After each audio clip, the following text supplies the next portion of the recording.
Good afternoon.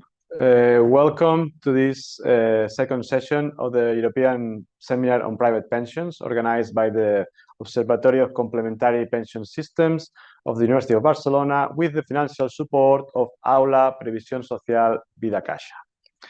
Thank you all for being here, especially to our speakers. As you know, this seminar aims at conducting comprehensive study of pension systems across European countries.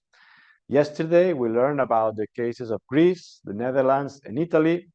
Today, we have three new presenters that will give us details about Hungary, Cyprus, and Andorra. Please note that all the presentations from yesterday and also the presentation from today will be uploaded to the seminar's webpage in the coming days, and will also be available through the Observatory's channel on YouTube. Each speaker has around 45 to 50 minutes to present, and then we will devote 10-15 minutes for questions. Questions from the audience are more than welcome. Just remember that you need to write your questions on the chat, and I will ask these questions to the presenters on your behalf. So thank you again for being here. Let's move to our first talk about the case of Hungary. We have Mr. Krisztián Tóth, who is an actuary, graduated for the Corvinus University of Budapest and Eötvös Loránd University. Mr. Tóth worked at the Central Administration of National Pension Insurance for 8 years and represented Hungary as a delegated member of the European Union's Aging Working Group.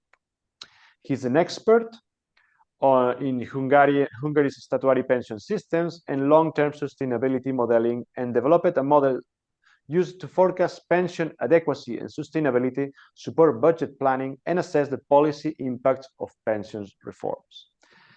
Mr. Tóth is currently working at an international insurance company, but has continued working and being engaged in research and debate on pensions modeling and reforms. So please, without further delay, Krisztián, the floor is yours. Thank you for being here, and go ahead, please. Yep. Thank you for the invitation and for the kind introduction. Welcome everyone to the conference. Over the next 45 minutes, I will share insights into the Hungarian pension system. I hope each of you will find something of interest. Let's begin with a brief overview of the main topics of my presentation.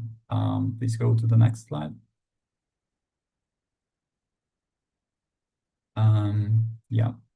We will begin with a brief overview of the current structure and the status of its three pillars. Then we will take a look back at the history of the private pension system, from its implementation to its eventual reversal. This will be followed by an examination of the first pillar, and finally we will explore the current and future challenges the pension system is facing. Now let's start with the current landscape of the pension pillars.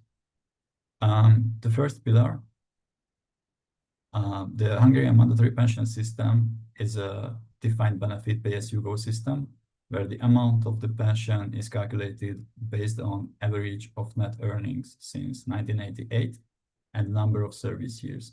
As a general rule, a person is entitled to an old age pension if they have reached the retirement age, which is 65 currently, and have at least 20 years of service. The pension rights are earned through the payment of pension contributions. Beside old age pensions, survivors' pensions are also part of the system. And the ratio of the pensioners to the elderly population, so basically the coverage of this first pillar system, was approximately 95–98% in recent years. Regarding the second pillar, the private pension system was set up in 1998, and it was effectively dismantled at the end of 2010. Manuela, could you please click on the chart? Yeah, thank you. The evolution of this system is shown on this chart. As you see, at the beginning of 2011, most members returned to the state-run system, and new entrants were no longer allowed to join this system. Since 2024, only 2 private pension funds remain active in Hungary. These funds have survived through mergers and restructuring, but faces challenges due to the low number of members. At the end of Q2 2024, the 2 private pension funds together had only approximately 50,600 members. So I think it's fair to say that this pillar actually non-existent anymore. Yeah, okay, we can move to the next slide, please. Yeah, the next one, thanks. Yes, this slide summarizes the third pillar, the voluntary pillar. Hungary's third pillar consists of voluntary pension savings, including voluntary pension funds, pension insurance products, and the retirement savings account. It aims to provide supplementary income beyond the mandatory state pension. In order to encourage self-care, third pillar pension products offer annual tax refunds up to 20% of annual contributions, with specific caps and conditions tailored to each product. And what is important is that the refund is credited to the pension product account, so it's not paid out in cash. Let's take first a closer look at the voluntary pension fund. Can you please open the orange chart? Yeah, so by the end of 2024, the number of members of voluntary pension funds stood at 1,074,000. To put this number into context, the 1.1 million members represents only 13.3% of the population over 16 years old. And as you see on the chart, the total number of members still shows a slightly declining trend, despite the fact that on average 32,000 new members joined each year over the past 5 years. The voluntary pension fund's pension coverage reserve at the end of 2024 was 5.6 billion euros, equating to an average reserve of 5,200 euros per member. This number is only 4.7 times the average net salary that year. Therefore, it's quite limited. And what is even worse from a pension perspective is that the government made it possible to use these savings for housing-related expenses like mortgage repayment, home renovation, or even purchasing a new home during 2025. But the impact of this measure is not clear yet. Manuel, please go back and open the green chart.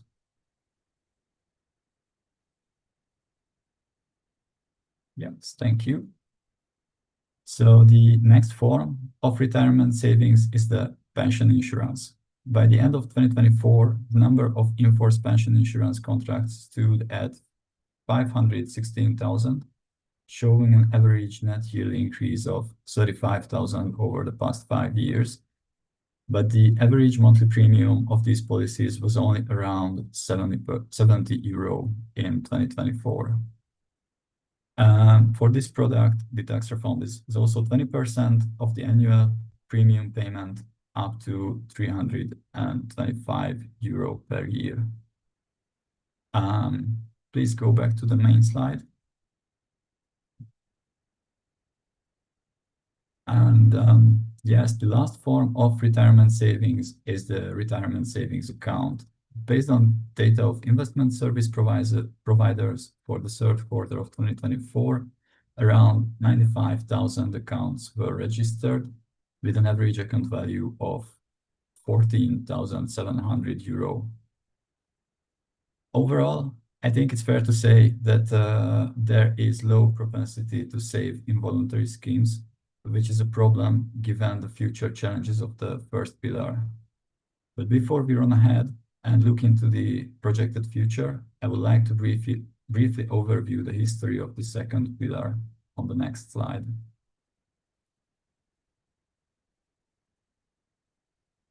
The proposal regarding establishing this pillar was developed by the Ministry of Finance and was based on ideas promoted by the World Bank and International Monetary Fund. which viewed privatization as the only viable path toward a sustainable pension system. This sense of new concept to combine relative security with stimulating the capital market and promoting economic growth as goals of the pension system. The argument was that in a capital-scarce economy, attracting foreign banks and insurance companies through a mandatory pension system would positively impact investment financing, thereby boosting the economy and indirectly contributing to job creation. Ultimately, the government opted for the so-called Argentine model, which entailed partial privatization of the pension system. The privatization process was far from transparent. Although numerous consultations took place between interest groups, genuine public debate was lacking. The pension privatization was introduced in 1997, and this made entry into the private insurance system mandatory for new employees, while it remained optional for existing workers. Private insurance was financed by partially redirecting employee contributions. Of the 7% contribution, 6 went to the private pension fund and 1% to the state pay-as-you-go system. The employer's contribution, which was 24% at the time, continued to flow into the state system. Thus, 1/4 of the total 31% contribution enriched the private pension funds. This also meant that despite the privatization, the state pension system remained the dominant pillar from which future retirees could expect about 75% of their pension benefits. Older employees who voluntarily joined the mixed system lost 1/4 of their pension entitlement based on previous contributions. However, those who switched voluntarily and supported the privatization believed that the high returns of the private funds would more than compensate for this 25% lost. Although private pension funds were legally required to operate as non-profit associations, most were subsidiaries of large banks and insurance companies. And yeah, this was basically the initial setup of the private pension system. So now let's take a look at the problems that unfolded during the years. Please go to the next slide. By 2005, 80% of the fund members were concentrated among 4 major banks and insurers. This situation weakened the competition among funds and limited freedom of choice. One of the most serious issues with the operation of private pension funds was the enormous growth in administrative costs. Officially, funds spent on average 4 to 5% of contributions on administration, but expert estimates suggest that actual figures exceeded 10%. And these high costs, combined with the fact that 75% of the capital was held in low yield but safe government funds, kept the average real return close to 0%. Membership in private pension funds reached 3 million by 2010. The majority of the members joined voluntarily. However, many older switchers predictably lost out, as 1/4 of their pre-1998 contributions no longer counted toward their future pensions. According to calculations by Orban and Palotai, those who joined the mixed system could expect significantly lower pensions than those who remained in the state system, even assuming 2.1% net real return, which, as we saw, was not achieved. Shimonovich reached similar conclusions, estimating that losses in the mixed system amounted to 9.8 to 12.5% after 20 years of contributions, and over 18% after 30 years of service in the old system. Pension privatization caused serious problems not only at the individual level, but also at the macroeconomic level. While the expected economic stimulus failed to materialize, the funds redirected to the private pension accounts continuously increased the deficit of the state pension system. This was because current pensions were financed from the pay-as-you-go system, while the contributions to it declined due to the growing membership in the mixed system. This so-called transition cost placed an increasing burden on the central budget, which had to cover a shortfall in the state system. This gap increased from 0.5% of the GDP in 1999 to 1.2% by 2007. This was compounded by contribution cuts and the introduction of 13th-month pension. So financial pressure on the system intensified, and it intensified even further after Hungary's EU membership in 2004, because compliance with the Maastricht criteria imposed strict budgetary constraints, putting governments in a difficult position. Due to this situation, EU temporarily allowed new joined countries implementing pension privatization to exclude transition costs from deficit calculations until 2010. Please go to the next slide. In 2010, with a two-thirds parliamentary majority, the leading party took a radical step. It abolished the private pension pillar and nationalized the accumulated assets.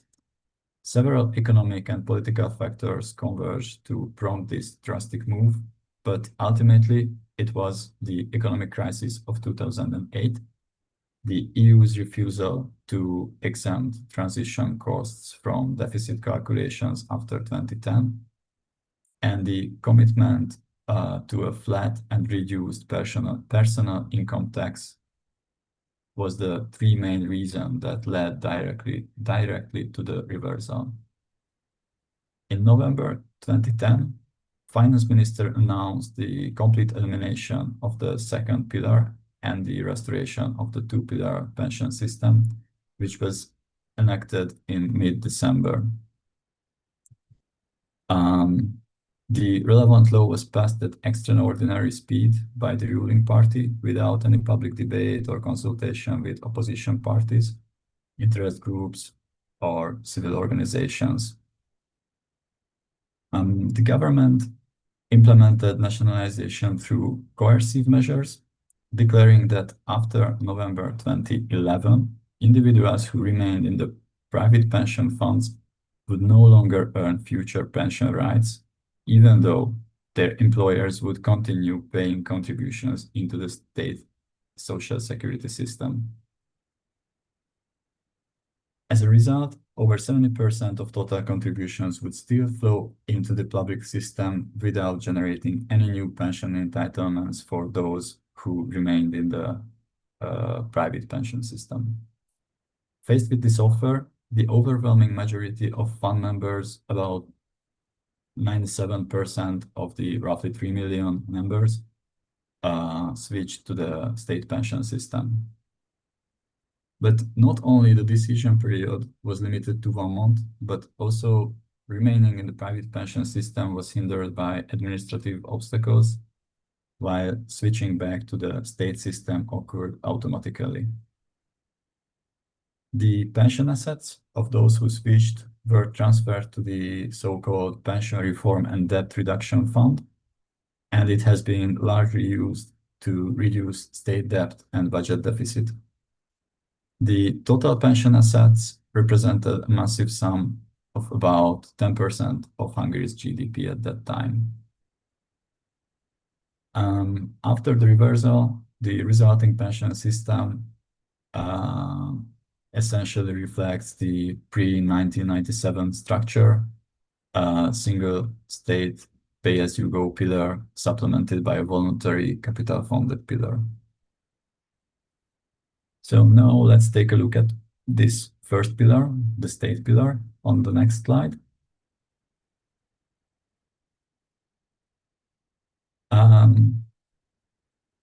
Yeah, the last major reform of this first pillar pension system happened in 2011, 2012. And one of the most significant paradigmatic reforms during this period was the removal of the disability pensions from the social security system starting in 2012. From January 2012, former disability pensioners aged over the statutory retirement age became eligible for old age pensions, while younger individuals became entitled to disability benefits or temporary rehabilitation benefits. But these benefits, so the disability and the rehabilitation benefits, are financed from the health insurance fund, not from the pension insurance fund. So after this reform, only the old age pensions and the survivors' pensions, including widow and widowers' pensions and orphans' allowance, are financed from the pension insurance fund. Another significant element of the reform was the elimination of early and pre-retirement pensions. As a result, no one could retire before reaching the official retirement age. At that time, it was also decided that the statutory retirement age will gradually increase from 62 to 65 years by 2022. Contradicting to the strict retirement age, the so-called Women 40 program was launched, which since 2013 has allowed women to retire with full pension benefits before reaching the mandatory retirement age, provided that they have 40 years of eligibility period, which is quite similar to the service years required for the old age pension. Women 40 became very popular. Since the statutory retirement age reached 65 years, more than 40% of women choose Women 40 and retire before the statutory retirement age. And the last significant element of this reform was that the pensions have been indexed to inflation, whereas previously indexation was calculated as a mix of wage index and inflation.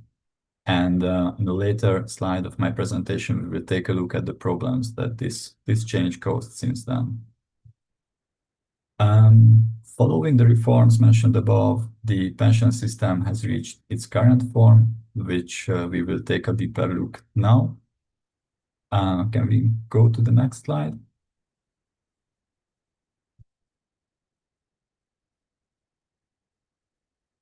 Can we go to the next slide, please? Yeah, thank you. As it was mentioned earlier, the Hungarian mandatory pension system is a defined benefit pay-as-you-go system. The amount of pension benefit is based on the one hand, on the number of service years acquired during the entire life, and on the other hand, the average of the net wages earned since 1988. As it is a pay-as-you-go system, pension payments for each year are financed by taxes and contributions collected during that year.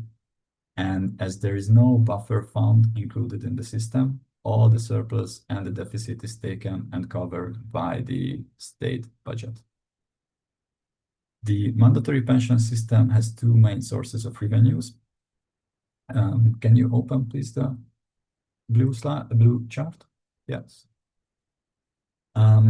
These revenue sources are, on the one hand, the 10% pension contribution, which is deducted from the employer's gross salary, and this remained unchanged for a long period, as seen on the chart.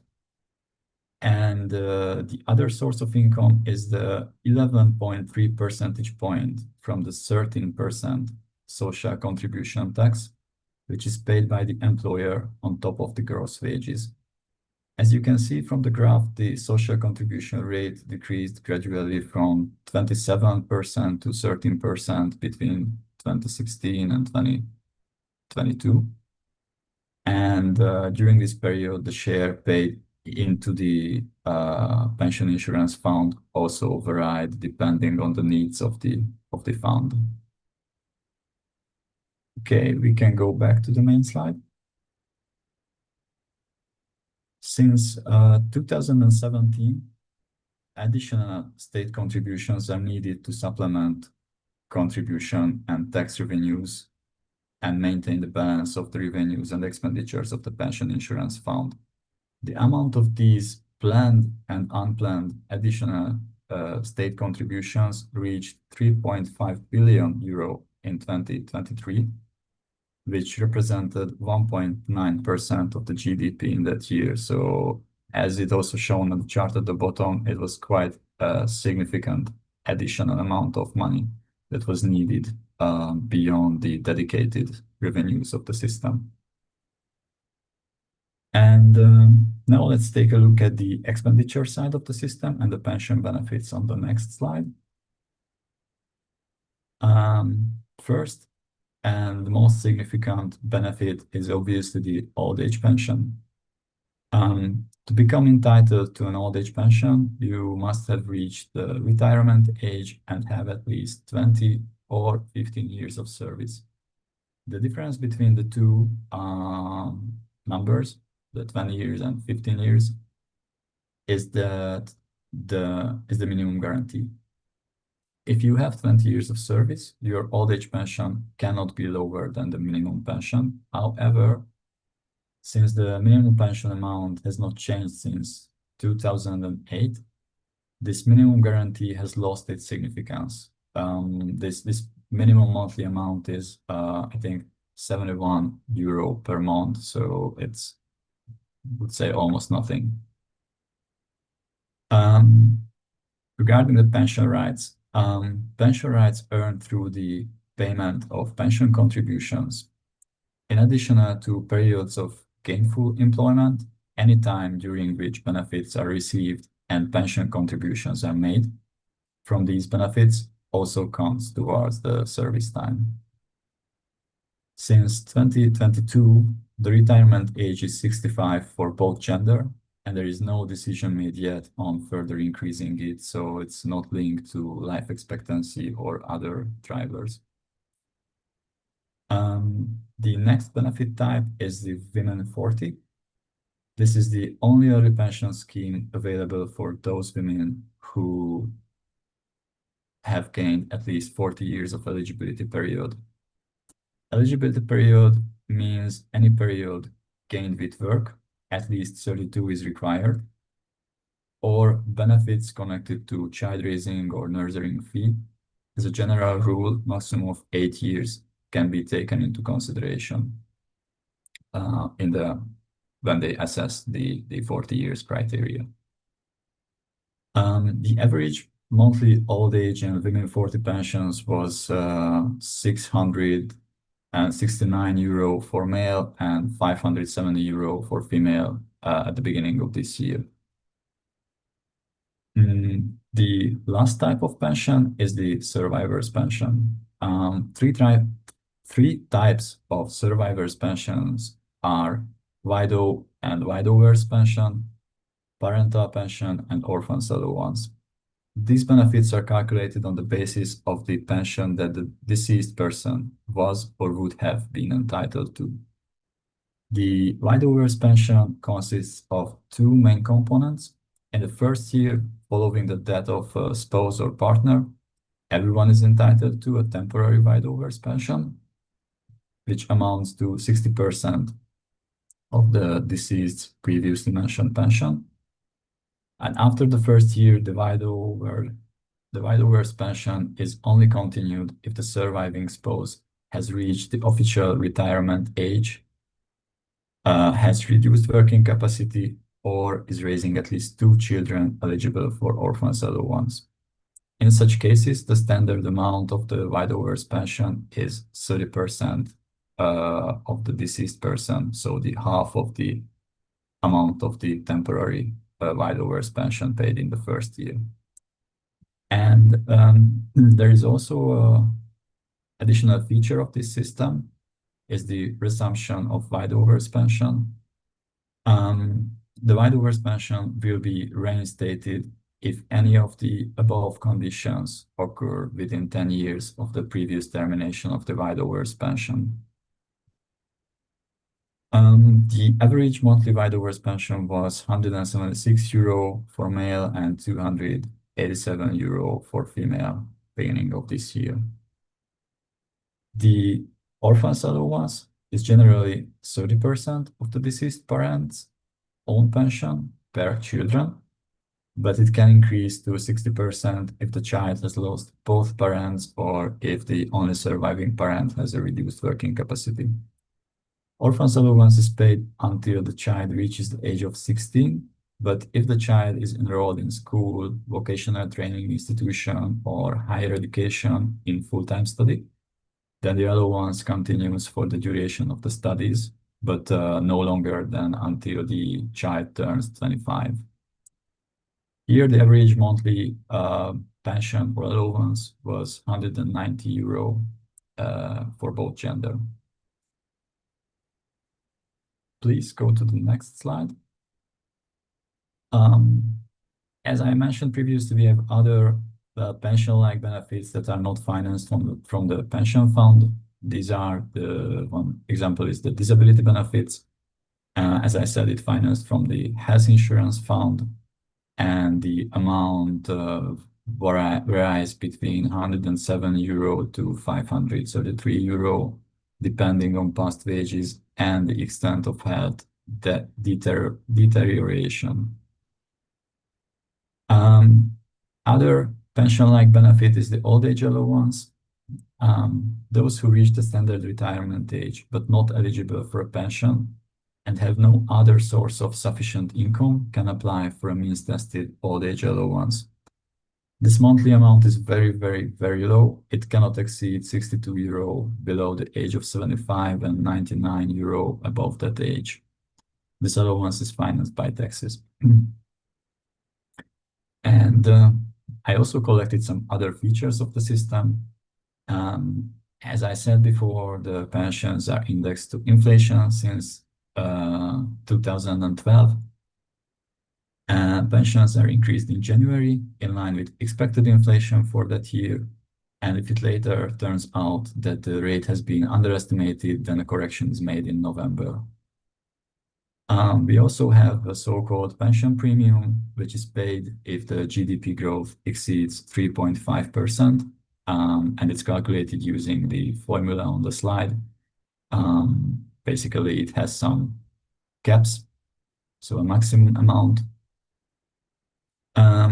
We also have the 13th-month pension, which was reintroduced in 2021, and it's paid in each February. And recently, political promises have been made to introduce a 14th-month pension, but that is likely because next year there will be an election in Hungary. Another feature of the system is if you decide to work beyond the retirement age, then the amount of pension is increased by 0.5% after each month worked beyond the retirement age, but only if the old age pension benefit was not claimed, so if you're not receiving a pension. And let's say the last feature I collected here is that in the private sector, work beside the old age pension is allowed without any limitations, and working pensioners are exempt from contribution payments. Only the personal income tax is deducted from their salary. However, in the public sector, working beside old age pension may result in the temporary suspension of the pension payment. Okay, we can go to the next slide. Now let's take a look at the calculation of the old age pensions. As I mentioned earlier, the calculation of benefits is based on the number of service years and the average of net wages earned since 1988. And this latter part what makes the calculation really hard. The first step of the calculation is the calculation of net wages for each year since 1988. Earnings have to be reduced by employees' social contributions and personal income tax. These steps makes it incredibly hard for an average person to calculate their pension, as this step would require knowing all the contribution rates, tax brackets, and tax reliefs since 1988. Just to show the complexity, there were years of when 10 different tax brackets were in use in Hungary. So it's incredibly complicated.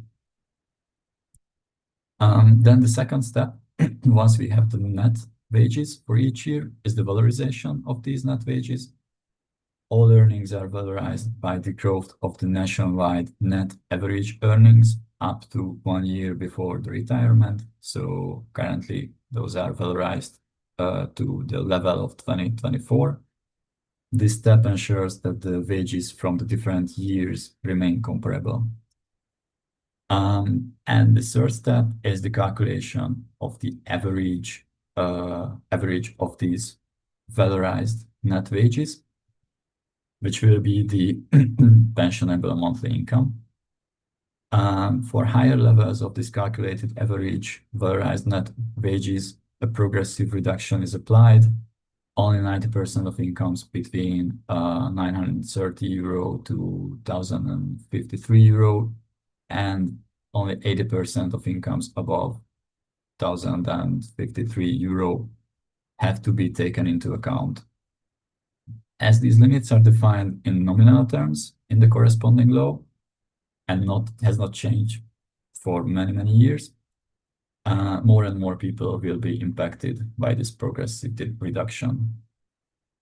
And the last step of the service years, last step of the pension calculation is the when the service years will be taken into account.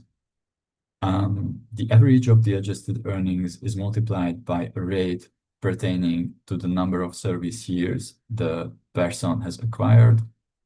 The rates, as you see on the table, are not linear. So for 50 years of service, the multiplier is 43%, while for 40 years, the multiplier is 80%. As I said before, due to the complexity of the calculation, it is impossible for individuals to calculate or even approximate their future pension benefits. So the actual amount of the pension is more or less a surprise for everyone, which, yeah, it's not helping voluntary savings and preparation for pension, for the retirement. Now, let's take a look at how the financial results of the pension system changed over the past decade. This is on the next slide. Yes, thank you. As you see on the chart, since 2017, the expenditures exceeds the revenues coming from the contributions dedicated for the pension insurance fund. Therefore, more and more state contributions is needed to cover the gap between the expenditures and the revenues. The slower increase of the revenues is partly caused by the reduction in the contribution rates. The black line shows the sum of the contribution and tax rates that are paid into the pension fund, and as you see, it decreased from 37% to less than 20% by 2023. To better understand the financial outlook of the pension system, first I would like to take a quick look at the population pyramid of the Hungarian population on the next slide. As you will notice, the baby boomer generation has already retired. However, there is another noticeable spike around the age of 50, representing the children of the baby boomer generation. As this group approaches retirement, pension expenditures will rise significantly. And at the same time, their exit from the workforce will further reduce the working age population, which will negatively impact revenue streams. The next slide presents the demographic projections from the EU's Working Group on Aging Populations and Sustainability, or Aging Working Group in short. These results were published in the 2024 Aging Report. According to the chart, Hungary's total population is expected to decline from 9.7 million in 2022 to 9 million by 2070, despite the improving life expectancy and the slight increase in total fertility rate. The age structure of the population will also undergo significant changes, most notably a sharp decrease in the working age population, shown in pink on the chart. And as a result, the old age dependency ratio, represented by the blue line, the dark blue line, is projected to increase significantly from 34.5% to 45.3%, indicating that pension expenditures will place a growing burden on the economy. On the next slide, we will see the financial projections from the baseline scenario of the Aging Working Report. This scenario assumes that both the participation rate and the employment rate will improve by approximately 3 percentage points, while inflation remains steady at 3% through the whole projected period. The GDP per capita growth rate is expected to decline from 3.6% annually to 1.2% by the end of the projection horizon. Based on these assumptions, pension expenditures are projected to begin rising around 2035, coinciding with the retirement of the baby boomers' children, initially through the Women 40 program. This upward trend in expenditures is expected to continue even after this group retires, although at a slower pace. By 2070, pension expenditures are forecast to increase from 7.7% to 12% of GDP. Meanwhile, the revenues are projected to remain relatively stable at around 6.8% of the GDP. As a result, the pension system's deficit is expected to widen significantly from 0.8% of GDP at the beginning of the projection horizon to 5.2% by 2070. The next slide shows some sensitivity analysis of the pension expenditures. As shown in the chart, higher employment rates, increased total factor productivity or TPF, and greater migration are each expected to reduce pension expenditures as a share of GDP by approximately 0.3 to 0.4 percentage points. The only scenario with a significantly larger impact is the one in which the retirement age is linked to rising life expectancy. In this case, expenditures are projected to decrease by 2.3 percentage points of GDP by 2070. It is important to note that these positive changes will also likely increase revenues. However, the Aging Report does not include a sensitivity analysis for revenue projections. Therefore, the gap between the expenditures and the revenues under these scenarios is likely smaller than what is shown in the chart, because in the chart, I could only put the baseline revenues. And last but not least, I would like to highlight a few other challenges in the current system. Please go 2 slides. Yes, we can move on because this is just the numbers of what was shown in the previous chart.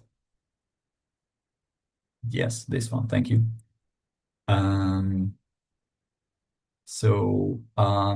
The first of these, let's say, other already existing challenges is the worsening pension adequacy. Please open the graph in the top right corner. Yes, thank you. A good indication of the pension adequacy is the benefit ratio, which expresses the average pension as a percentage of the average wage. This metric has seen a sharp decline from 72.6% in 2012 to just 56.2% in 2024, even after accounting for the 13-month pension. Without this adjustment, the ratio drops further to 51.9%, underscoring the erosion in retirees' relative income. This downward trend is largely attributable to the pension indexation mechanism, which links pension increases exclusively to inflation. Between 2016 and 2022, wages in Hungary grew rapidly while inflation remained subdued. And this resulted in a widening gap between the income of active workers and pensioners. Although there was a temporary uptick in the benefit ratio in 2023, driven by inflation outpacing the wage growth, the overall trajectory remains concerning.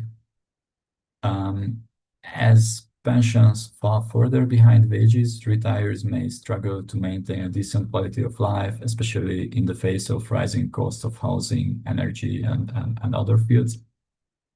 The widening gap between working age individuals and pensioners increase intergenerational inequality and potentially fueling social tensions.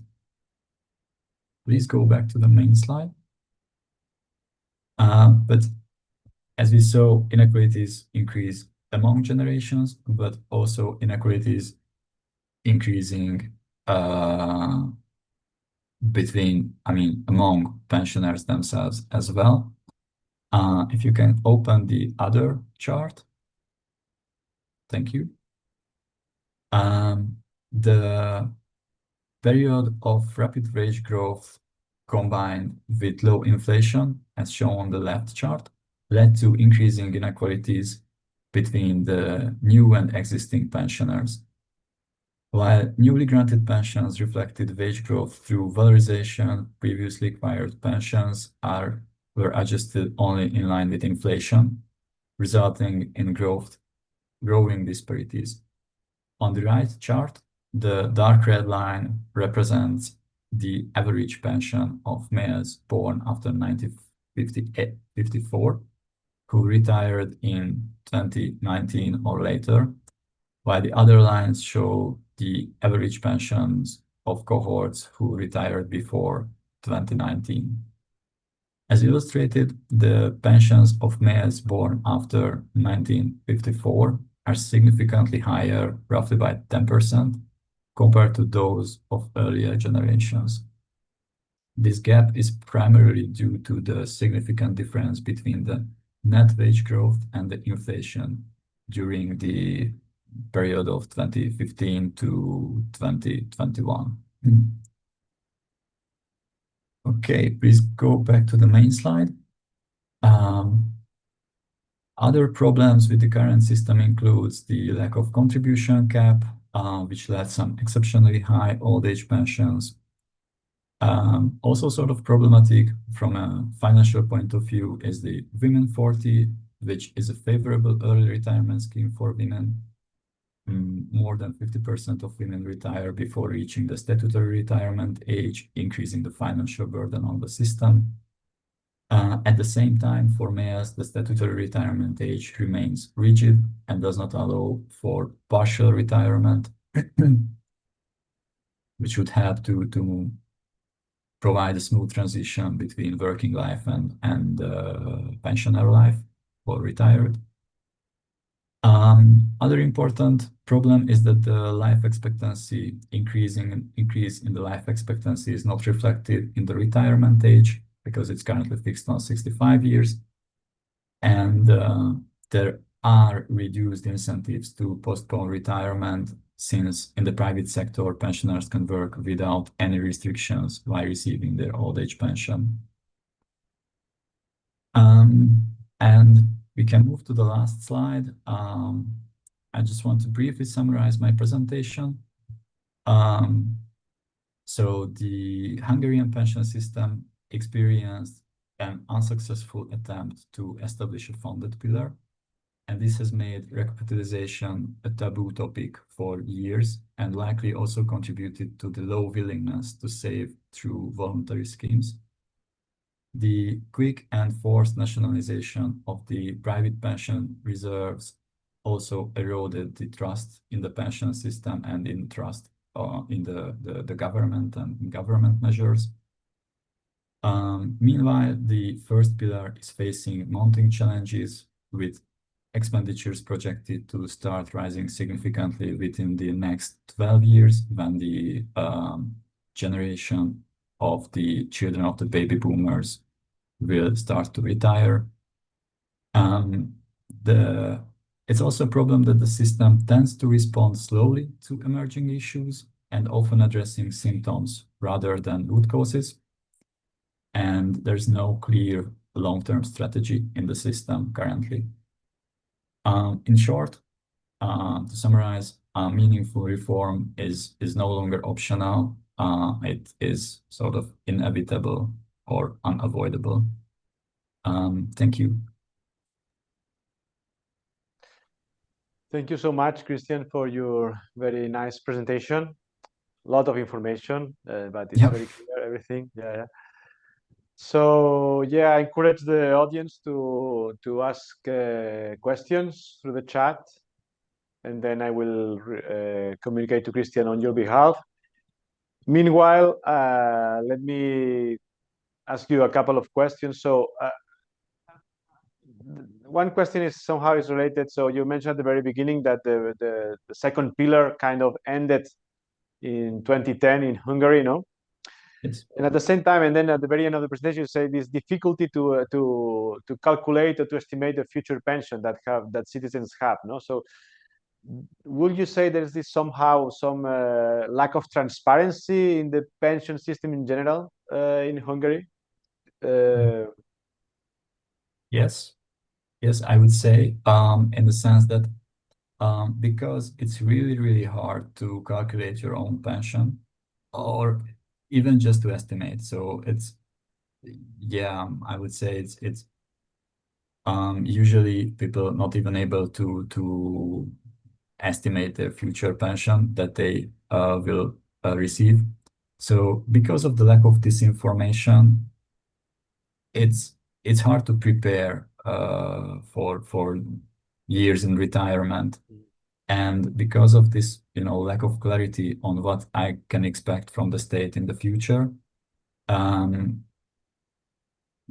think in this also contributes to the very low willingness to save through voluntary schemes and to invest in retirement savings, because people simply do not see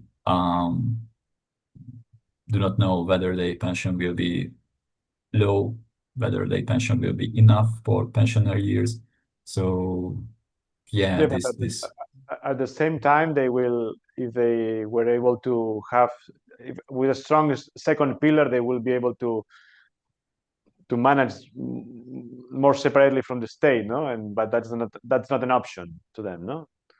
So they don't have the option to use the second pillar to have more knowledge about their future pension.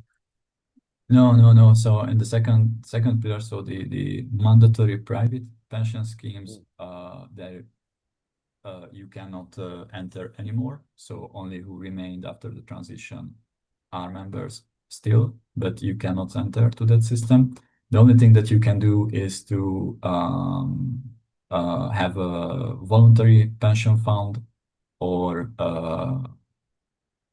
get a pension insurance or these kind of voluntary savings forms. But that's fully optional, let's say. And as we saw recently, as I said also in my presentation, that this year, for example, government made it possible to use the money in the voluntary pension funds to be used to housing expenses like renovation, buying a new house, or these kind of things, which, well, most of the people will follow their, short-term interests. So certainly.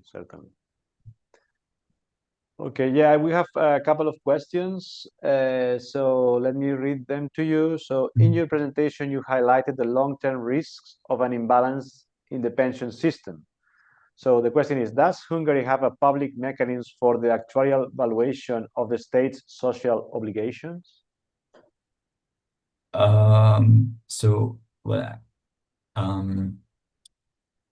I would say that nothing is built in the system. So the system do not has an automatic balancing mechanism, let's say, which I know that some country units in the EU has.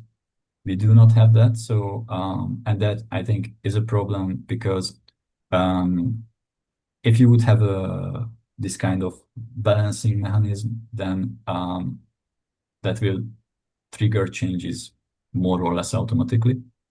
But since you do not have this, it's all up to, you know, the government to decide how they want to adjust. And yeah, governments are usually have a short-term vision.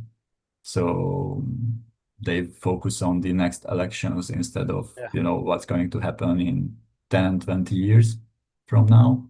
But at the same time, there's a lot of things in the pension system that you cannot handle from one year to the other. So long-term vision and long-term plans would be very important. But likely there are discussions on this within the government or within the public sector, but it's not very clear from the outside. Okay, then a related question is whether there are legislative requirements, if there exist legislative requirements for long-term modeling that are used to inform policy decisions. So I guess the answer is Well, so they definitely have that because also for the EU, for the aging working group, these numbers have to be provided in every 3 years. And I think based on the results, also some, you know, requirements, actually reform requirements are imposed from the EU towards Hungary. So they definitely have that and use that. So yes, I would say that they have that, and they have to provide these numbers at least for the EU in every 3 years, which is published, and probably internally it's used even more often. Yeah, because the next question connected to this, when it says that are these numbers merely internal matters of the Ministry of Finance, used as the budget projections, or are subject to expert discussion and public scrutiny? So I guess they are just they are carried out because they are requested by the EU, no? I guess. Yes. So all the things that was in my presentation are publicly available. So those are published either by EU or by the statistical office in Central Statistical Office in Hungary or National Bank. So all information in my presentation is based on publicly available information. But yeah, I would say that there is a difference between what is published and available and what is actively discussed within the country.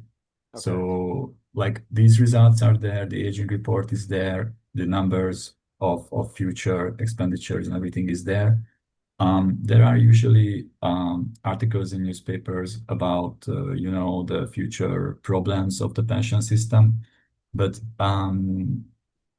in the last, let's say, 5 to 10 years, I've not really experienced that there would be a lot of public discussion on the pension system, but that's my experience. Okay. Well, thank you so much. We are running out of time, but that was a great presentation. Thanks for replying to all the questions. Thanks for being here, Krisztián, and I think we need to move to next presentation. Okay, thank you. I enjoyed it.